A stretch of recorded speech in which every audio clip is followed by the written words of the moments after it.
your public relations program that deals with issues of development. We're interested in Nigerians living well. We're interested in the economic development of the nation. We're interested in Nigeria being in the Committee of Nations and transcending beyond the mediocrity level that we have. Of course, our topic still remains energy issues in Nigeria. The solutions, we're interested in the solutions. We need stakeholders to come together and do a visioning, looking forward, getting Nigeria to a stable. I still have Ustaz Lawal Jibril with me, and last week he was analyzing a series of issues that bedevil Nigeria, where we are today. But this time around, we want to go ahead. We want to look into the commercial nature of energy. Is there a problem? Can individuals continue to take the gauntlet? Can companies begin to take advantage of the liberal environment, the legislation that has been brought about? Can state government also continue to take the bull by the horn and begin to build power stations and the like for Nigeria? Ustaz, you're welcome once again. Thank you so much. Last week we dealt with some of this area, and I was only we emphasized on the technical environment of the power industry, where we had issues. In that program, we realized that we're able to understand that we are not having enough investment in the industry. There is an infrastructure gap, which requires a lot of investment, which the way things are, those that are in charge of energy cannot afford. If we leave everything for the federal government, they cannot afford what it takes to give us energy in Nigeria, because the infrastructure gap is huge. I just give an example. Like in Abeokuta, what you call injection substation is little. We have just about 3 or 4 that I can remember, and I've named them. We need more than that. It would be wrong for you to say that every power that is going to Elega is coming from Abiola Way. You run it through 33. And there is one small part of my thinking, I'm not too sure again. But that's the challenge. So those areas need injection substations, because we have a lot of communities coming up now that need them. So the infrastructure gap is huge. Well, when we look at the infrastructure gap, perhaps we need to come to terms with the damages that has been done. What were the damage done to citizens, to business, and like? Of course, we need to analyze it. Of course, when we have such, the truth of the matter is that the citizens will be at the receiving end, and that's why you see that the Russian light. When you go to when you go to a power station in a day and see what they are doing, you understand. There are a lot of gadgets they are looking at, panels, they are looking at monitors that are telling them what power is going where. And when it goes beyond certain element, it trips off. So they have to trip it off before it trips. What is the effect on business? That is what I'm saying. Individual. And that is why they are challenging people. They don't have light in their homes. That's why they tell them light has gone. Oh, they brought light. We ration you. We are giving you 3 hours of light here. We are giving you 10 hours of light. That was what eventually led into the band A, band B, band C problem. It's because of the fact that what we have is not enough. We have to ration it. What I'm saying is that even with the band A solution. Yes, I'm coming there. I want us to first and foremost understand and ground this fact that it is the cause of the infrastructure gap. Time is against us. I know. The infrastructure gap we have is why we have those problems. Now, how do we now make up those gaps? Now it is investment. I'm not saying that the federal government, even with the state government, cannot put everything that is needed into that industry. So what's the solution? Now the solution is that we need private individuals to come in, and that's a partnership. That is happening already. We have a little of this world that is already. I think the Pacific. The Adele case from Oshun. They have the man from Otedola. They are going into Gencos, but all of them are now trying to move into distribution. Now, because AEDC cannot afford to pay back the loan of UBA, UBA has taken over Abuja Electricity Company, AEDC. In other words, they are now coming into distribution. When they come into distribution, they can now invest. Now, what I want Nigerians to understand is that they might need to pay more. And that's the truth. I don't think Nigerians are afraid to pay more if we have an efficient supply of I'm happy about that. And I just pray that the labor unions will understand that Nigerians need to pay more. But now, we are paying more and not getting the returns. That's the challenge. And that's the concern. That's why I said I have issue with the discourse saying Nigerians are thieves, that is energy theft. No, it's not energy theft. It is because they are not giving the light to the people, but they are charging them. They are asking people to pay for what they have not enjoyed. And that's the challenge why Nigerians are refusing to pay. What I'm saying in essence is, when they are able to bring up, for instance... Let me quickly interject here. Okay, sir. The energy system is supposed to be digital by now. We should do away with analog system where you still be giving estimated bill and then giving people coming to read something. So that's another cog in the wheel. Why can't PSCN or federal government supply meters to Nigerians and then they get paid? This is what I'm saying. We need to start disorientating ourselves from this federal government. We need to start looking at where we have, private organizations taking over our power industry. And that is the way to go, sir. If you want solution in that industry, federal government must let go a lot of things for private individuals to come in and take it up. I listened to the Minister of Power. Yes. Recently. Yes. Answering questions and saying that metering issue is an area that Nigerian companies are not capable of handling, that they do not have the resources and the technical know-how, and that meters have had to be sourced. I'm not saying no to that. So why can't we develop? I'm not saying no. What I'm saying is that we need to bring, innovation into the financing of the energy industry. What I'm saying is, if federal government decides we want to let go, and we want private organizations to come in, and they know that whatever they invest in the industry, they will get their money back. They will find the money, they will source for funding to do the needful. If it's happening in other times, yes. Why can't it happen here in Nigeria? Thank you, sir. That's what I'm saying. So federal government, that's the corruption we are talking about. Yes, that's why I'm saying that government should answer quite a number of these issues. Give it out to people that are willing.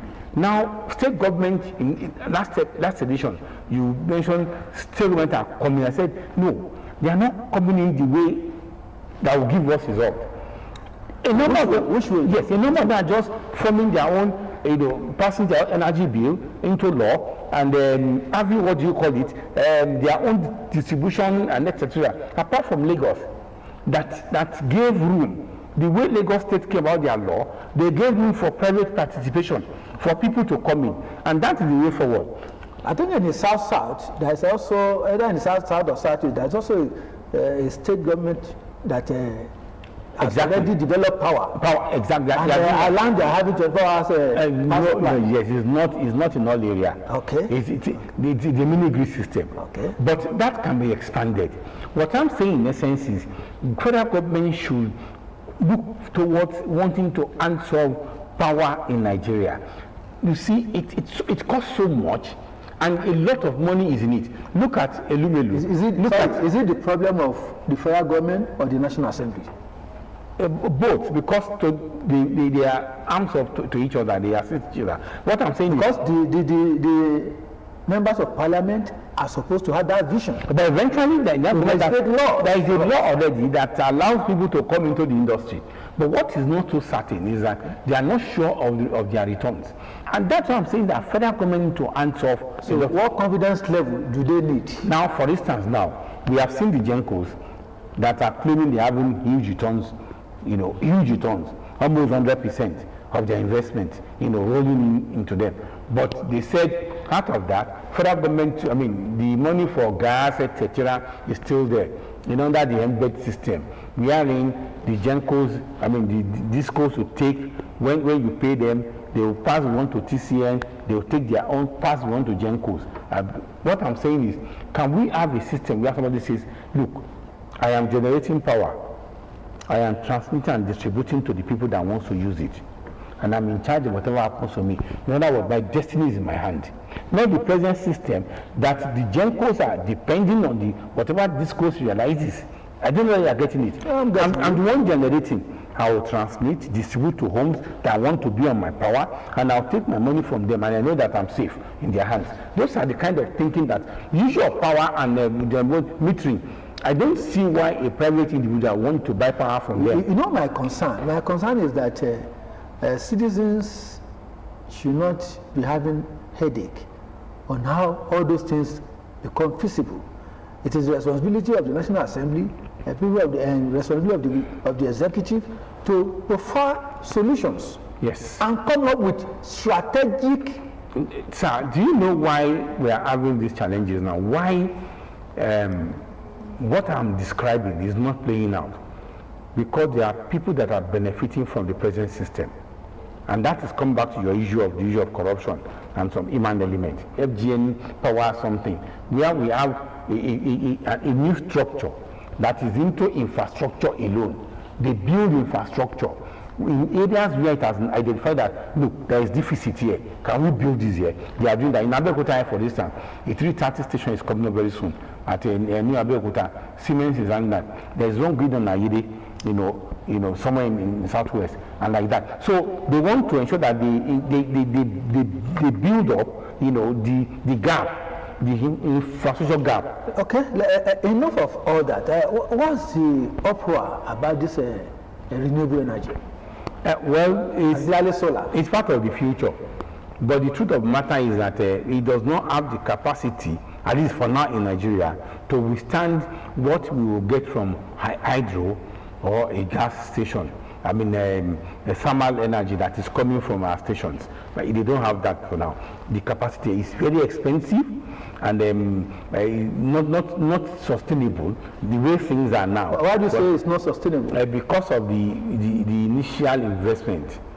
And for instance, if you buy a power transformer for, let's say, 150 million, I'm giving an example, it will be there for like 20, 30 years.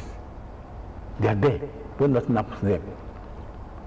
But when you build your solar, universities, hospitals, etc., what I'm saying is, for us to be able to power our industry that requires huge amount of electricity, we will need to look beyond solar. We need to develop, a formidable energy system, which is going to come from various dams that we have, the degradation we have to the environment based on the emission that is coming into the environment.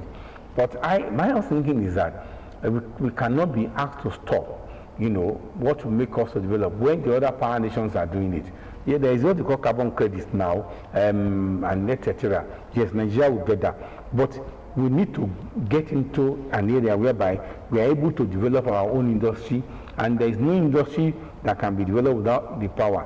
I don't see why we cannot look into using nuclear power plant to generate electricity, because it has a lot of advantages that we can generate. We can also be used for many other purposes. So that's why I'm thinking that we need to keep on. I don't think this idea of emission into the environment, environmental issues and factors should be the nukes should be around our neck. There has been an argument that it's more of the other nations, Western world, than in Africa. Of course. And that somehow, I think Africa should also be compensated. Of course. For the damage being done in Africa by the foreigners regarding their activities that is happening in our place. What's your view on that? But my take is a simple one. They cannot now want to tie our hands, from being able to develop because of the challenge that they created. And we've not been able to even stop it now. The emission from China into the environment is still huge. The emission from America to the environment is huge. Trump is challenging leader to be able to say this is the way we are going. The issue of crude for naira. Recently, people have been asking what has happened. Why was President Tinubu dilly-dallying about it? A lot of international politics goes into it. Don't forget that we call petrodollar. That's why it is. They control a lot of these things. When you suddenly want to destroy that market for them, there are a lot of challenge that will come up. But all these are just theories of conspiracy. But the truth of the matter is that some element of the foreign powers are still controlling quite a number of our leaders in Africa, and the freedom is not totally there. And I think this is a big challenge for us. If India could overcome, why can't Africans? Yes, I agree with you. If India could overcome, but we all knew what they went through, and we saw the way India got their own independence. The bloodshed that took place in India was not the kind of thing that took place here. When you look at South Africa, the way they went about getting their independence is really, it's telling. Some of us got on the platter of gold, but we are now realizing that it's not a platter of gold. Your view on the solar energy to be provided for the presidency? Well, for now, looking at the amount of money Nigerian government is paying to fund what do you call it, the villa, I don't think it's a bad idea to want to bring solar into that environment for them to have sustainable energy. When you look at how much government is paying now to the discos, to power villa, to have their constant light, I don't think it's a bad way to it. But the truth of the matter is it will be the eventual solution to our problem. And if all of us at home can equally think of want to have a solar energy in our homes, I don't see why we will prevent, and they're equally establishing it for universities and other institutions. There are several investors that are enjoying them now. Of course, and courtesy of Nigerian government. One in FUNAD now. Yes, courtesy of federal government. Mega one. So if they can do that for those ones, why can't they do one for villa? Well, it is still your image, your public relations program on TV. We are dealing with that Nigeria will be better. We will get it right. Ustaz has given us the analysis why we are having issues and why there's need for public-private